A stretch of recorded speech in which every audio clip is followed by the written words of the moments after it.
മുഹറം മാസത്തിൽ നല്ല ചെലവ് കൊടുക്കണം. മുഹറം 10-ന്റെ അന്ന് കുടുംബത്തിന് ഭക്ഷണ വിശാലത ചെയ്യണം.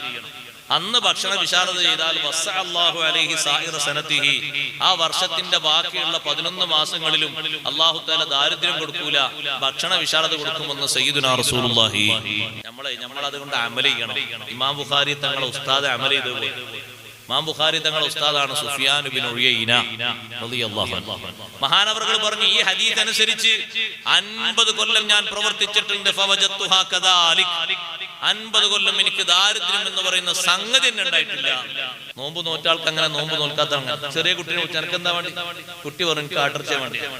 കണക്കൂട്ടി നോക്കി 600. ഒറ്റ കുട്ടി വെച്ചാൽ കുട്ടി പറഞ്ഞു എനിക്ക് ആവോലിയാ വേണ്ടി. അതാ വരുന്നത്, അതിന് 700. വേറെ കുട്ടി എനിക്ക് ചെമ്മീനാ വേണ്ടത്. നല്ല ചെലവ് കൊടുക്കണമെന്ന്. ഭക്ഷണ വിശാലത ചെയ്യേണ്ട വർഷത്തിലെ ഒരു ദിവസമാണ്. ബാക്കിയുള്ള എല്ലാ മാസങ്ങളിലും അല്ലാഹു വിശാലത തരും.